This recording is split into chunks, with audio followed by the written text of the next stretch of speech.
వి gold trusted gold buyers మీరు తాకట్టు పెట్టిన బంగారాన్ని విడిపించి ఈ రోజు ఉన్న మార్కెట్ ధరకు కొనబడును.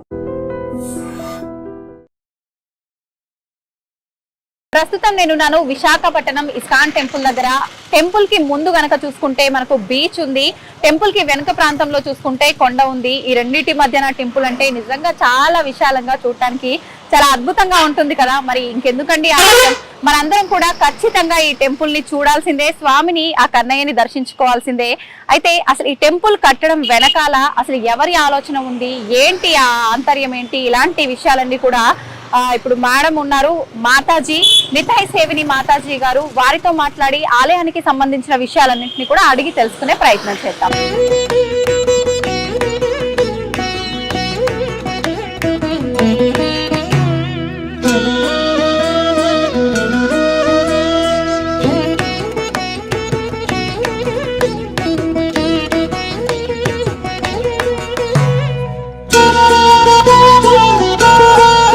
హరే కృష్ణ మాతాజీ. హరే కృష్ణ. అయితే ఇస్కాన్ అనగానే కృష్ణయ్య టెంపుల్ చాలా చక్కగా ఉంటుంది అని చెప్పి అందరూ భావిస్తుంటారు.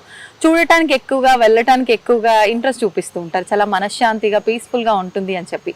ఎలాగో మనం టెంపుల్లోనే ఉన్నాం కదా మాతాజీ, మీరే మొత్తం టెంపుల్ గురించి మాకు ఎక్స్ప్లెయిన్ చేసుకుంటూ చూపిస్తూ ఉంటే చాలా బాగుంటుందని నా ఫీలింగ్. తప్పకుండా ఒకసారి మనం టెంపుల్ గురించి మాట్లాడుకుందామా మాతాజీ? సో ఈ టెంపుల్లో మనకి సీతారాం లక్ష్మణ్ హనుమాన్, రాధాకృష్ణులు, జగన్నాథ్, గౌర్నితాయ్ ఆ విగ్రహాలు స్థాపించడం జరుగుతుంది. సో ప్రస్తుతం మనకున్న టెంపుల్ కి ఫస్ట్ ఫ్లోర్ లో మనకి టెంపుల్ ఉంది. ఈ సెకండ్ ఫ్లోర్ లో భాగవత్ సప్తా హాల్, అంటే కళ్యాణ మండపం అయినా భాగవత్ సప్తాలు చేయడానికైనా, అండ్ కింద మీరు ఏదైతే బేస్మెంట్ లో చూస్తున్నారో అక్కడ కృష్ణలీల, రామాయణ లీల, సో డయారమాస్ ఉంటాయన్నమాట. ఈ మధ్యనే అందరికి వాకింగ్ చేయడం అంటే చాలా బద్ధకంగా ఉంది. ఎయిర్పోర్ట్స్ లో కూడా ఇప్పుడు మనం జస్ట్ అలా నిలబడితే అది మనం తీసుకొని వెళ్ళిపోతుంది. అలా ఇక్కడ కూడా మీరు నిలబడితే మీరు డయారమాస్ అలా చూస్తూ వెళ్ళిపోవచ్చు అనమాట. మీరు వాక్ చేసే అవసరం ఉండదు. అలాంటి ఒక ప్రణాళిక వేసామన్నమాట. అండ్ అదే కాకుండా మనం ఒకటి స్పెషల్ ఏం చేస్తున్నామంటే ట్రామ్ రైడ్ టు గోలోక. అంటే అందరూ వైకుంఠం వెళ్తే వైకుంఠం వెళ్ళాలని కదా, సో ఎలా వెళ్ళాలి వైకుంఠ అంటే ట్రామ్ రైడ్ అనమాట. మీరు ట్రామ్ లో వెళ్ళిపోవచ్చు. సో మీకు అది ఎలా చూపిస్తామంటే, మీరు ఆ ట్రామ్ లో కూర్చోవాలి, మీరు లాంగ్వేజ్ సెలెక్ట్ చేసుకోవాలి మీ హెడ్ ఫోన్స్ తోని, మీరు ఏ భాషలో వినాలనుకుంటున్నారు.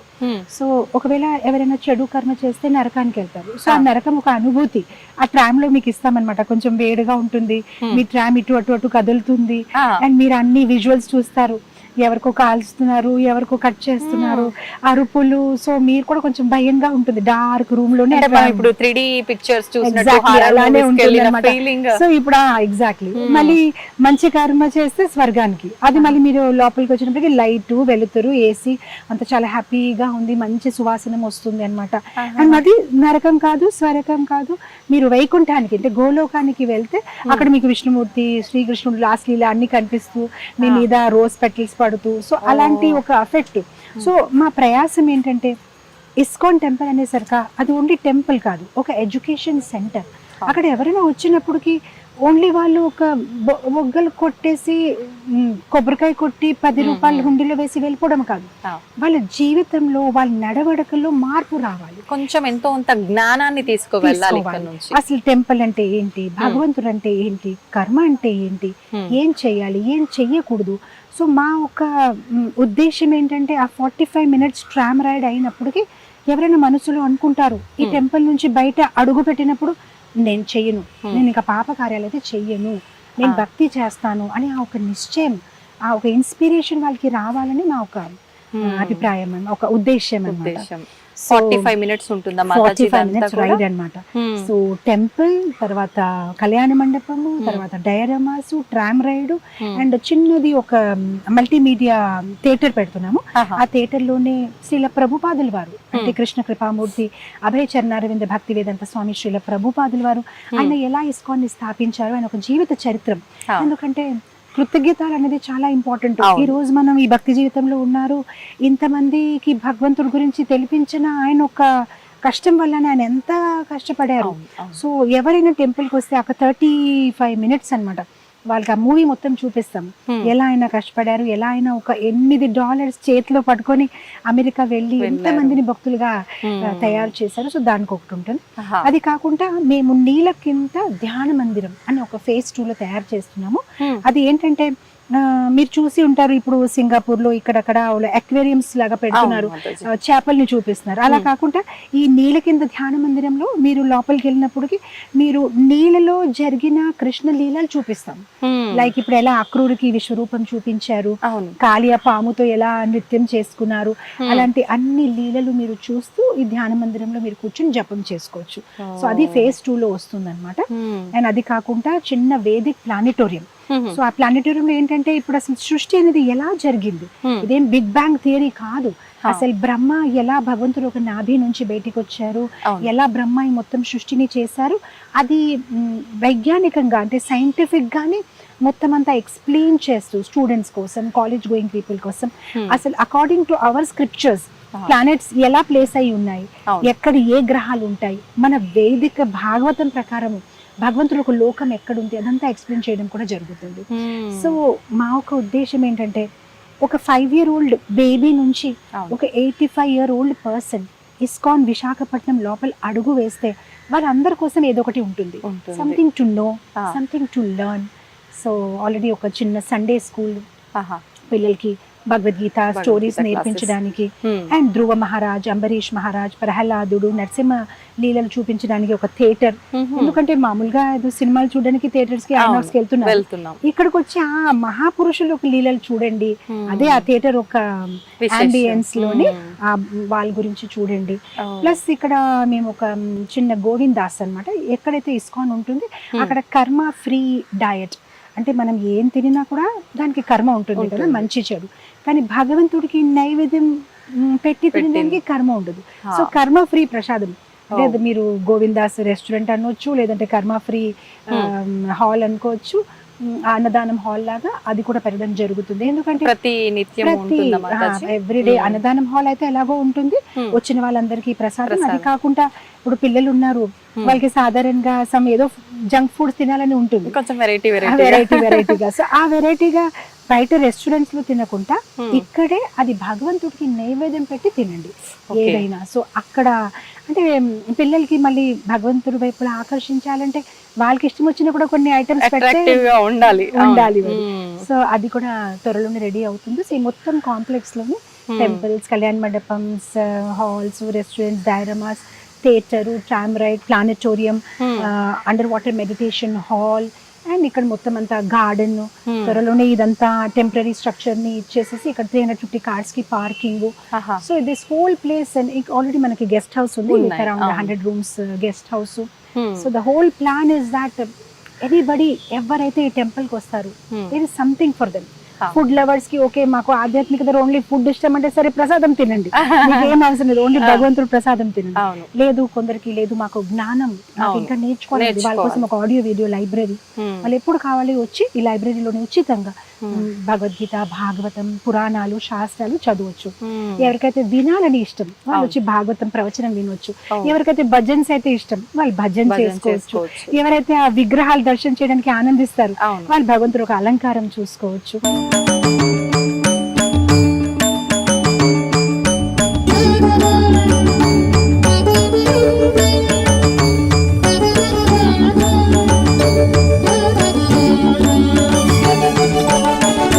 సో ఇంకా గోశాల కూడా ఉంటుంది అనమాట. సో మనం అక్కడైతే ఆవుల్ని చాలా ప్రేమగా పెంచుతూ ఉంటాం అనమాట. So all this will be part of the new temple, ఇదైతే త్వరలోనే ఓపెన్ అవుతుంది.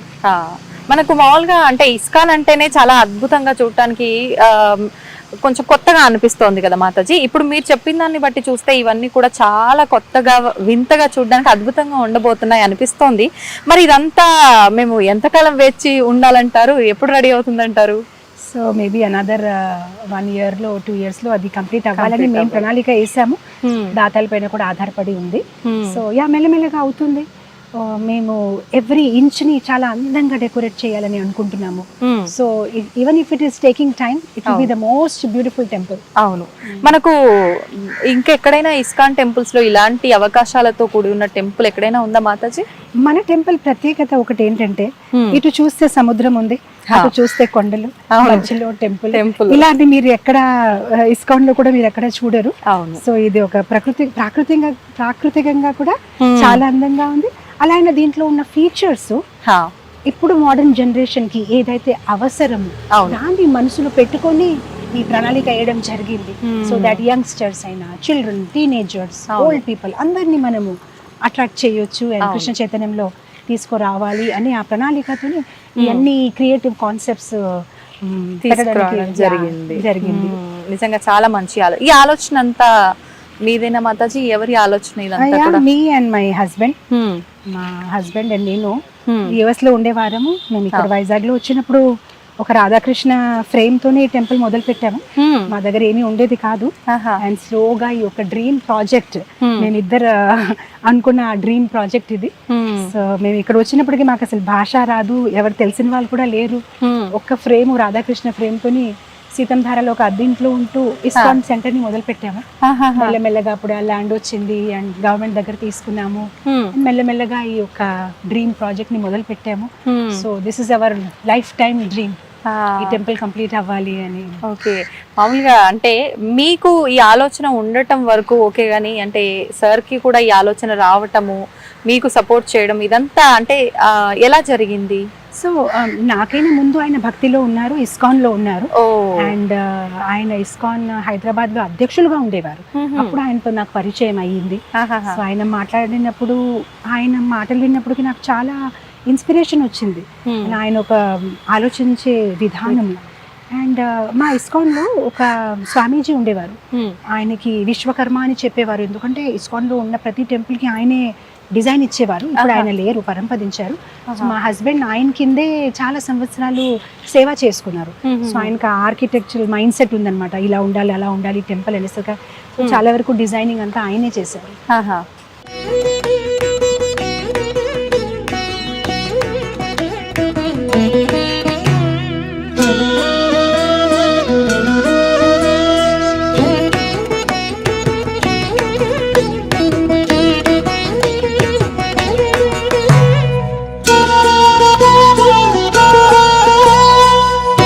సార్ది చాలా సపోర్ట్ ఉందని చెప్పారు. అయితే మామూలుగా మీరు చెప్పిన దాన్ని బట్టి ఆధ్యాత్మిక వైపు ఉన్న వాళ్ళకి ఎక్కువ దానికి అనువుగా ఉండే ఒక పర్సన్ నే వాళ్ళ లైఫ్ పార్ట్నర్ గా తీసుకురావడం, ఇదంతా భగవంతుడు ఒక క్రియేటివిటీని అనుకోవాలంటారా? తప్పకుండా. కృష్ణుడు ఒక మిరాకిల్స్ ఎలా ఉంటాయి మనం చెప్పలేము. ఆయన అన్ని చేపిస్తారు, ఆయనకి ముందే ప్లానింగ్ ఉంటుంది. ఒక చిన్న ఎగ్జాంపుల్ ఇస్తాను. ఒక రోజు మా గుడి దగ్గర నేను భగవంతుడిని ప్రార్థిస్తున్నాను. ప్రార్థిస్తే వెనక గర్భగుడి చాలా సింపుల్ గా కనిపిస్తుంది. ఇదేంటి ఇక్కడ మంచి గోవర్ధను, నెమలి, ఆవులు ఉంటే ఎంత బాగుంటుంది, పెయింటింగ్ చేస్తే ఎంత బాగుంటుందని ఆలోచించాను. ఇంకంతే చరణామృతం తీసుకొని స్కూల్కి వెళ్ళిపోయాను. స్కూల్కి వెళ్తే మా కోఆర్డినేటర్ అన్నాడు, మేడం మీ రూమ్ లో ఎవరో కూర్చున్నారు, మీతో మాట్లాడతారని అన్నారు. అయితే లోపలికి వెళ్ళాను. ఆవిడ పేరు ఏదో ఉమా గారు అనమాట. ఎస్ చెప్పండి. ఏం లేదండి, నేను మీ క్లాసెస్ వింటూ ఉంటాను, వైజాగ్ వచ్చాను కదా, ఒకసారి మీతో కలుద్దామని. యాక్చువల్గా నేను ఒక పెయింటర్ని, సేవ ఇవ్వగలుగుతారా? యా తప్పకుండా, ఈ రోజే అనుకుంటున్నాను మా గర్భగుడి లోపల గోవర్ధన్ చేయగలుగుతారంటే తప్పకుండా. నాకు 10 స్టూడెంట్స్ ఉన్నారు వైజాగ్ లో, ఎప్పుడు చేయమంటారు? ఈ రోజు. సరే వచ్చేస్తాను సాయంత్రం. అలాంటి ఎన్నో మిరాకిల్స్ అలా ఆలోచించాము. అండ్ కృష్ణుడు ఏదో ఒకటి ఏర్పాటు చేశారనమాట. So I can keep on speaking whole day, మీరు సర్ప్రైజ్ అయిపోతారు how Krishna fulfils hour small small desires అన్నమాట.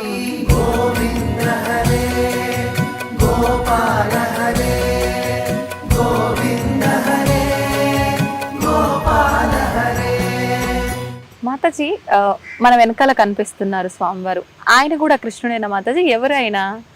గోవర్ధన్. మనం గోవర్ధన్ లీల కృష్ణుడు గురించి భాగవతంలో వస్తుంది కదా, ఎలా ఈ వ్రజవాసులు ఇంద్ర పూజ చేస్తూ ఉంటే కృష్ణుడు ఆపాడనమాట. ఎందుకు ఇంద్ర పూజ చేస్తున్నారు, గోవర్ధన్ ని పూజ చేయండి, ఎందుకంటే ఆ గోవర్ధన్ గిరి ఆవుల్ని పోషిస్తుంది, మన్ని రక్షిస్తుంది. అలా చేయడం వల్ల వ్రజవాసులు ఒప్పుకున్నారు. ఒప్పుకున్నప్పటికి ఇంద్రుడికి వచ్చింది కోపము. అప్పుడు తను ప్రళయ మేఘాల్ని వర్షం కురిపించాడు, ప్రళయ మేఘాల్ని పంపించారు. పంపించినప్పటికీ అప్పుడు అందరు వెళ్ళి కృష్ణుడితో అన్నారు, చూసావా ఇప్పుడు నువ్వు ఇంద్రుడికి కోపం తెచ్చావు, ఇప్పుడు నీ గోవర్ధన్ మమ్మల్ని రక్షిస్తాడా ఏంటి, ఎందుకు రక్షించడు అని కృష్ణుడు వెళ్ళి వెంటనే గోవర్ధన్ని ఎత్తారు. ఆయన చిటికిన వేలులోనే గోవర్ధన్ని ఎత్తేసి 7 రోజులు 7 రాత్రులు వ్రజవాసులందరూ ఆ గోవర్ధన్ గిరి కింద ఉన్నారు. అప్పుడు ఇంద్ర అది చూసేసి నాదే తప్పు అని అనుకొని తన అహంకారాన్ని వదిలేసి వచ్చి క్షమాపణ అడిగారు అనమాట. అయితే ఇప్పటికీ కూడా మీరు బృందావన్ వెళ్తే ఆ గోవర్ధన్ కొండ ఉంది, కాకపోతే అదొక పెద్ద కథ. ఇలా గోవర్ధన్ గిరికి కూడా ఒక చిన్న శ్రాపం ఉంది. దానివల్ల అది ప్రతిరోజు ఒక ఆవాల గింజ ఎంత ఉంటుంది సైజు అంత తగ్గిపోతూ వెళ్తారనమాట. ఎందుకంటే ఈ గోవర్ధన్ కి పులిత్స్యముని గోవర్ధన్ని ఎత్తుకొని తీసుకువస్తున్నారు. కాశీలో కొండలు లేదు కదా, ఈ గోవర్ధన్ని ఉంచుదామని. కానీ బృందావన్ నుంచి పాస్ అయినప్పటికీ గోవర్ధన్ కి బృందావన్ లో ఉండాలని ఉంది అని బరువు పెంచేశాడు. బరువు పెంచినప్పటికీ ఇతను ఏంటంటే చాలా బరువుగా ఉందని కొంతసేపు కింద పెట్టి స్నానం ఆచరించారు యమునాలో. వెనక్కి వచ్చినప్పటికీ ఇంకా గోవర్ధన్ కి ఎత్తలేకపోతున్నారు. అప్పుడు గోవర్ధన్ అన్నారు, నేను ముందే కదా చెప్పాను షరత, నాకు కింద పెడితే ఎక్కడ పెడితే అక్కడే ఉండిపోతాను, ఇంకా నేను మీతో రాను, నేను బృందావన్లో ఉండిపోతాను. అప్పుడు పులత్స్యమునికి వచ్చి కోపము, ఇదంతా నీ ప్రణాళికనే, కావాలని నువ్వు బరువు పెంచావు, పో నీ సైజ్ తగ్గిపోతుంది, రోజు రోజుకి ఒక ఆవాల గింజ ఎంత ఉంటుంది అంత తగ్గిపోయి వస్తావు. అందుకోసం మీరు గమనిస్తే మనం భాగవతంలో చదివితే గోవర్ధన్ చాలా ఎత్తుగా ఉంది, కానీ ఇప్పుడు మనం కలియుగంకి వచ్చేసరికి చూస్తే ఇప్పుడు చాలా చిన్న కొండ ఉన్నది. అయితే భక్తులందరూ కృష్ణ భక్తులు ఏం చేస్తారంటే ప్రపంచవ్యాప్తంగానే ఆ గోవర్ధన్ నుంచి కొంచెం ఒక శిల తీసుకొచ్చేసి పూజిస్తూ ఉంటారనమాట. సో గోవర్ధన్ కి కృష్ణుడికి ఎటువంటి తేడా లేదు కనుక మీరు చూసారా ఆ కళ్ళు, ఎందుకంటే ఆ రోజు గోవర్ధన్ ఎత్తి ఎప్పుడైతే భగవంతుడు వ్రజవాసుల్ని కాపాడారు 7 రోజులు 7 రాత్రులు కాపాడిన తర్వాత ఎప్పుడైతే గోవర్ధన్ కొండకి కింద పెట్టేశారు అప్పుడు గోవర్ధన్ కి పూజ కూడా చేశారన్నమాట. సో దాని ముందు కూడా గోవర్ధన్ పూజ చేశారనే కదా అతను అలిగాడు ఇంద్రుడు. సో ఆ గోవర్ధన్ పూజ చేసినప్పుడు ఏంటంటే గోవర్ధన్ కి అన్ని రకాల నైవేద్యాలు ఆఫర్ చేశారు. ఆఫర్ చేసినప్పటికీ వ్రజవాసులందరూ ఆలోచిస్తారు ఇది ఒక కొండ కదా, కొండ ఏమైనా తింటుందా అని. సో వాళ్ళు ఒక ఫేత్ ని పెంచాలని కృష్ణుడే గోవర్ధన్ కొండలాగా ఎక్స్పాండ్ అయిపోయి మొత్తం భోజనాన్ని స్వీకరించారు. అందుకోసం ఆ ముక్కు కళ్ళు అన్ని పెడతామన్నమాట. ఎందుకంటే గోవర్ధన్ కి కృష్ణుడికి ఎటువంటి వ్యత్యాసం లేదు. ఒక్కొక్కసారి కృష్ణుడు భక్త రూపంలోనే వస్తారు, వచ్చి ఒక్కొక్కసారి సేవని స్వీకరిస్తారు, ఒక్కొక్క సేవని అందిస్తారు, ఒక్కొక్కసారి సేవని అందిస్తూ ఉంటారు. గమనించారా? అదే మీకు చెప్పాలని అనుకుంటున్నాను. ప్రతి చెట్టు మీద చూసారా శ్రీ రాధా అని రాసి ఉంది.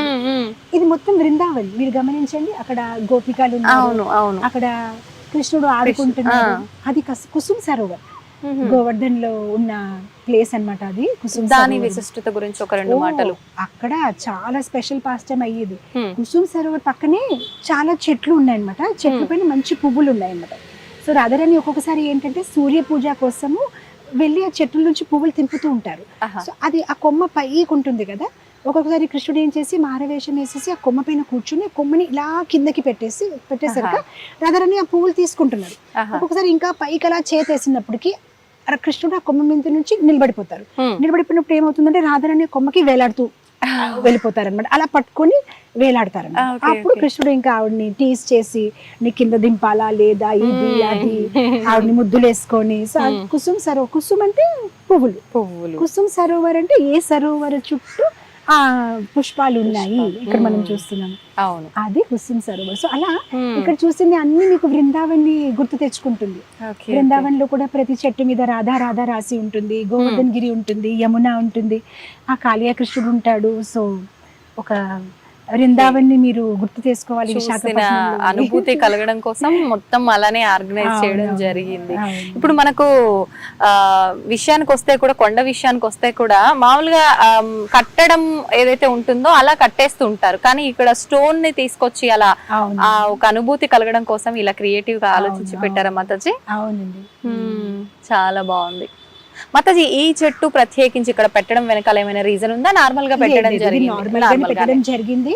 కాకపోతే ఇంకా టెంపుల్ కడుతున్నాం కనుక ఫ్యూచర్ లో కదంబ చెట్లు, తమ చెట్లు, ఏదైతే కృష్ణుడికి ప్రియమైన చెట్లు అదంతా ప్లానింగ్ లో చేయడం జరుగుతుంది. టెంపరీగా తయారు చేయడం జరిగింది. ప్రస్తుతానికి అంటే మనకు అవును. భవన నిర్మాణంలోనే ఉంది ఉంది కాబట్టి కాబట్టి, ఇలా అవును. ఓకే. అయితే మీరు చూస్తే కృష్ణా అనేసరికి నెమలి ఉంటుంది, అలానే మీరు చూస్తే ఆవులు ఉంటాయి, అవును, కోతులు ఉంటాయి. కోతులు ఉన్నాయి. ఇక్కడ మనకి ఒక గోశాల కూడా ఉంది. ఓకే. అక్కడ మనం ఆవుల్ని బాగా ఎన్ని ఆవులు ఉన్నాయి మాతాజీ? ఇప్పుడు మనకు ఒక 50 ఆవులు ఉన్నాయి. 50 వరకు ఉన్నాయి. సో ఆ ఆవుల్ని కూడా మేము చాలా ప్రేమతో వాళ్ళని, కృష్ణుడికి ప్రేమైన అవును అవును. ఆవులు అన్నమాట. ఓకే. అంటే గోవులతో ఆడుకుంటాడు కాబట్టి గోపబాలుడు అని అన్నారా మాతాజీ? అందుకనే ఆడుకోవడమే కాదు, గోవుల్ని వాళ్ళు పోషించేవారు. గోవులే వాళ్ళకి ఒక ఏమంటారు వృత్తి, బిజినెస్. ఆవు పాలు అమ్మడము, మథురలో వెళ్ళి దాంతో నెయ్యి తయారు చేయడము. అసలు ఈ ఆవు పాలు గురించి చాలా మందికి తెలియదు, కానీ అది చాలా ఒక పవర్ఫుల్ ఇది అన్నమాట.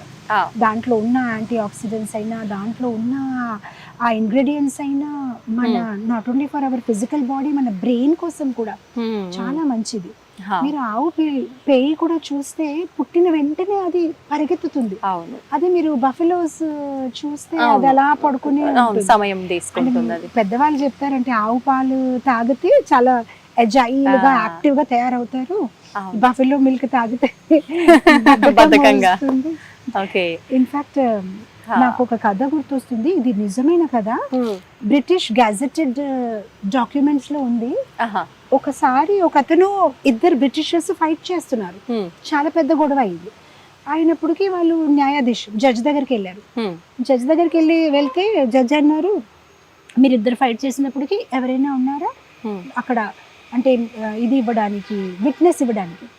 వాళ్ళు అన్నారు, ఎవరు లేరు. ఒక అతను ఉన్నాడు, ఇండియన్, తను ఒక్కడే ఉన్నాడు, ఇంకా అక్కడ ఎవరు లేరు. అంటే పోనీ తను పిలవండి, అప్పుడు తెలుస్తుంది కదా ఎవరు గొడవ మొదలు పెట్టారు.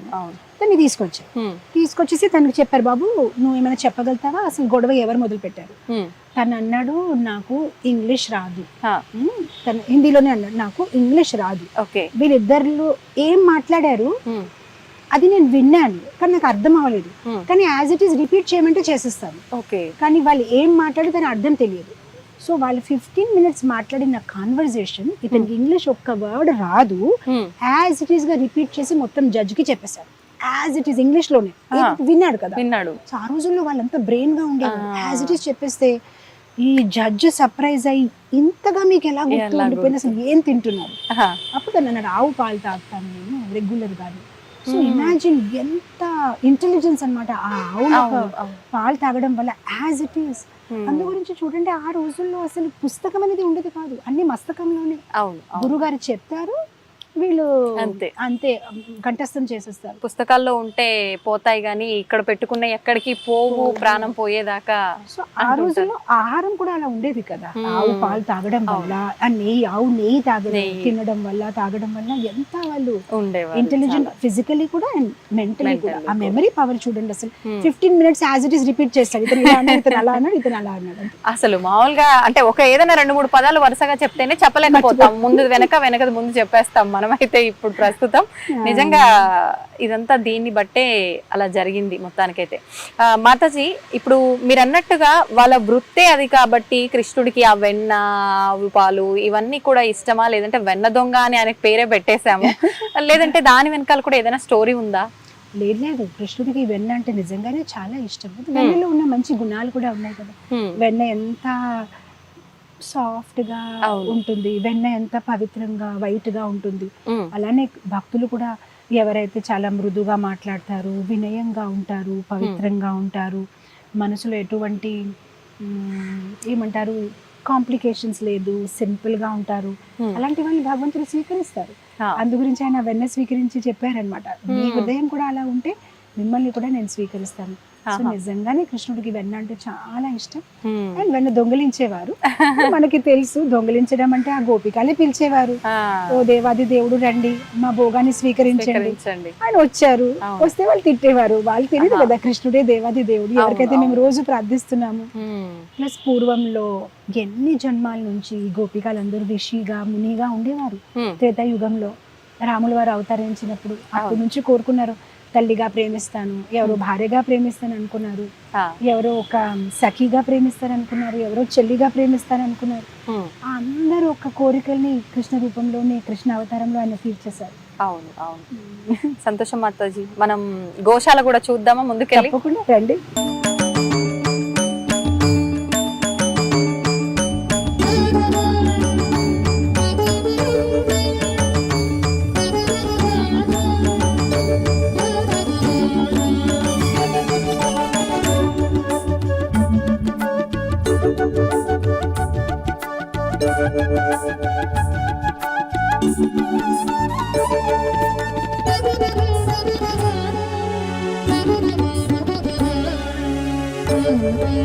రాధాకృష్ణుల్ని చూడగానే చాలా ముగ్ధ మనోహరంగా అలానే చూస్తూ ఉండిపోవాలనిపిస్తుంది.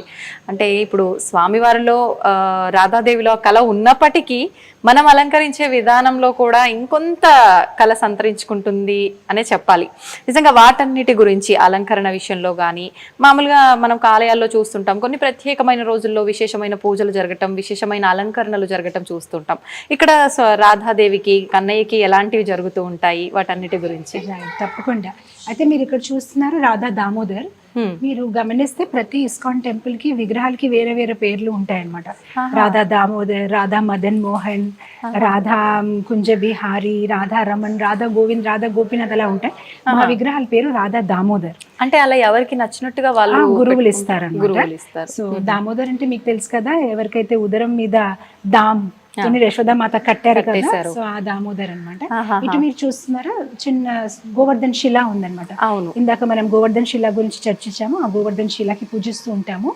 ఇది రాధా దామోదర్ మూల విగ్రహాలు, అర్చ విగ్రహాలు. రోజు ఈ విగ్రహాలకి అభిషేకం అవుతూ ఉంటుందన్నమాట.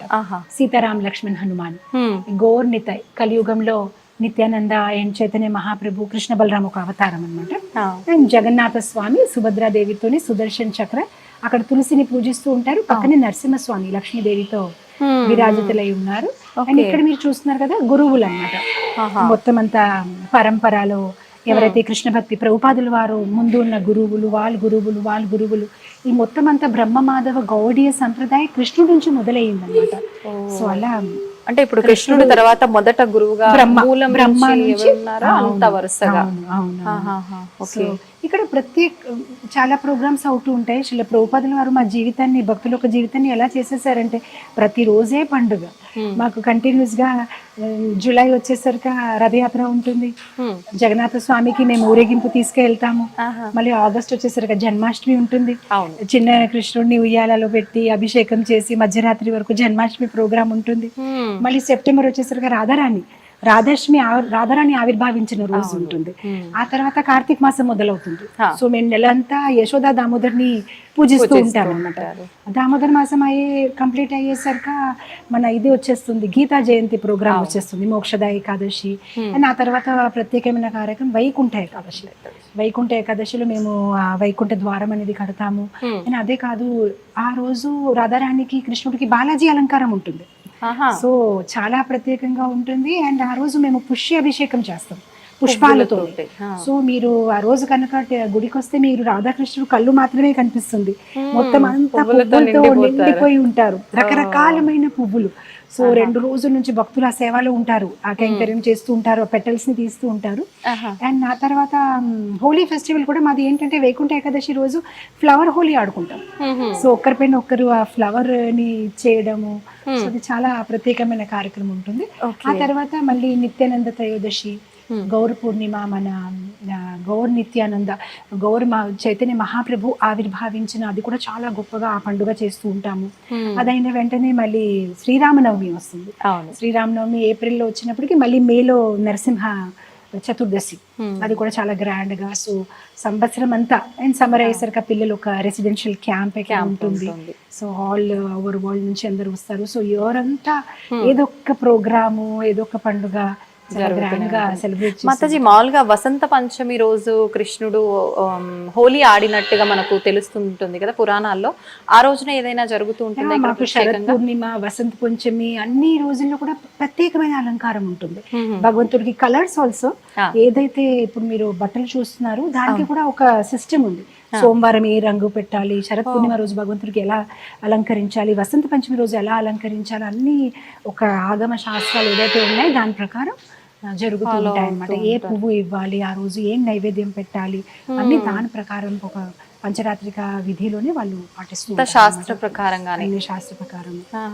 మామూలుగా మనం ఏ ఆలయాల్లో విగ్రహమూర్తులకి చూసినా కూడా కుట్టకుండానే వస్త్రం డైరెక్ట్ గానే అలా చేస్తున్నట్టుగా మనం చూస్తూ ఉంటాం. కానీ ప్రత్యేకించి రాధాకృష్ణుల దగ్గరకు వచ్చేసరికి డైరెక్ట్ గా మనకు అది ఒక వస్త్రం మనకి రెడీ అయిన తర్వాత ఎలా ఉంటుందో అలానే వస్త్రాలు ధారణ చేయడం అనేది జరుగుతుంది. ఎందుకని మాతాజీ? ఇక్కడ ఫర్ అస్ కృష్ణ ఇస్ ఇదేం స్టాచ్యూ కాదు, కాదు, he ఇక్కడ is ఉన్నారు. సాక్షాత్ కృష్ణ నందనందన. సో దాన్ని చాలా బాగా అలంకరిస్తాము. ఎండాకాలంలోనే ఆయనకి షర్ట్ తీసేస్తామన్నమాట, కొంచెం ఆయనకి గాలి రావాలి అని కొంచెం కాటన్ లో వేపిస్తాము. అలానే రాత్రి నిద్రపోయే ముందు ఇదన్నీ అలంకారం తీసేసి ఆయనకి నైట్ డ్రెస్ వేస్తాము. వింటర్ టైంలో ఆయనకి షాల్ వేస్తాము, ఆయనకి క్యాప్ వేస్తాము, అన్ని ఆయనకి వులెన్ క్లాత్స్ వేస్తాము. అన్ని కృష్ణుడు మనం ఎలా ఉంటాము అన్ని ఆయనకి, అంటే మానవ రూపంలో మనతో తిరుగుతున్నారు అనే భావనతో అన్ని ఆయనకి సౌకర్యాలు చూస్తారు, మనం ఎలా అయితే చూసుకుంటామో అలా. నైవేద్యం కూడా వింటర్ టైంలో వేరేగా ఉంటుంది, నైట్ ఆయనకి హాట్ మిల్క్ ఉంటుంది. సో అలా ప్రతిదీ ఆయనకి 6 times ఉంటుంది. 6 times ఆయనకి డిఫరెంట్ గా టిఫిన్స్ ఉంటాయి, అన్ని రకాలుగా ఆయనకి. సో మామూలుగా సౌత్ ఇండియాలో వాళ్ళు ప్రసాదం అంటే దద్దోజనం పులిహార అనుకుంటారు, కానీ మా శిల ప్రభుపాదుల వారు అన్నారు టెంపుల్లోనే భగవంతుడికి మనం ఏదైతే నైవేద్యం పెడతాం, మనం ఏదైతే తింటున్నాం అన్ని ఆయనకి నైవేద్యం పెట్టాలి, అది ప్రసాదం కింద మారుతుంది. సో ఇక్కడ భగవంతుడికి ప్రతిదీ ఆఫర్ చేయడం జరుగుతుంది. ప్రత్యేకించి ఏదో ఒక సందర్భంలో నాకు గుర్తులేదు కానీ మాతాజీ చాలా రకాల వెరైటీస్ నైవేద్యాలన్నీ చేసి భగవంతుడికి నివేదన చేస్తారు. అది ఎప్పుడు? గోవర్ధన పూజ. గోవర్ధన పూజ చాలా బాగా అది కూడా మన దగ్గర జరుగుతుందా? 1008 వెరైటీస్ ఉంటుంది. అప్పుడు ఏంటంటే ఒక రిప్లికా గిరి గోవర్ధన్ కడతాము, హల్వాతోని, కేక్ తోని, రైస్ తోని. సో మొత్తం కొండనే మీరు తినొచ్చు, మొత్తం హల్వాతో తయారు చేయబడుతుంది. ఆ కాలీఫ్లవర్ తో ట్రీస్ ని తయారు చేయబడుతుంది, ఆ పిస్తాలతో రోడ్స్ ని తయారు చేయబడుతుంది. ఆ మొత్తం అంతా గిరి గోవర్ధన్ ని కట్టి దాన్ని 3 సారి పరిక్రమ చేసి ఆ రోజు ఆ లీల చెప్పుకొని ఎలా ఆ రోజు బ్రజవాసుల్ని కృష్ణుడు కాపాడారు, గోవర్ధన పూజ ఎలా చేశారు, ఆ వృత్తాంతం విని ఆ తర్వాత భక్తులు ప్రేమతోని అందరు తీసుకొస్తారు. గుడిలోనే కాదు, మొత్తం అందరూ ఆ రకాల వంటలు, పిండి వంటలు తీసుకొని వస్తారు. అదంతా భగవంతుడు నైవేద్యం పెట్టిన తర్వాత భక్తులు అందరికీ పంచడం జరుగుతుంది. సో అది చాలా చాలా గ్రాండ్ మహోత్సవం అన్నమాట. మొత్తానికి మనం కృష్ణుడి మాయల గురించి మాట్లాడుకుంటాము, ఆయన చేసే మాయల్లో మనము అనుభూతి పొందుతుంటాం, కానీ ఆయన చేసే ప్రతి విధానం కూడా ఇలా వింత వింతగానే ఉంటుంది. అయితే మొత్తానికి చాలా సంతోషంగా ఉంది మాతాజీ. నిజంగా నేను మొదటిసారి వింటున్నా ఇలాంటి విషయాలన్నీ కూడా. ఒక ఆలయంలో ఇలాంటివి జరుగుతాయి భగవంతుడికి, అంటే మానవులకి ఏదైతే జరుగుతున్నాయో అలాంటి సేవలన్నీ కూడా భగవంతుడికి చేస్తారు అని అంటే కొంచెం వినడానికి ఆశ్చర్యంగా ఉంది, కానీ చాలా బాగుంది. సంతోషం మాతాజీ, చాలా మంచి విషయాలు తెలియజేశారు. మాతో పాటు మీరు ఉండి అంతా మాకు తిప్పి చూయించి చాలా మంచి విషయాలన్నీ కూడా తెలియజేశారు మాతాజీ. ధన్యవాదాలు. హరే కృష్ణ.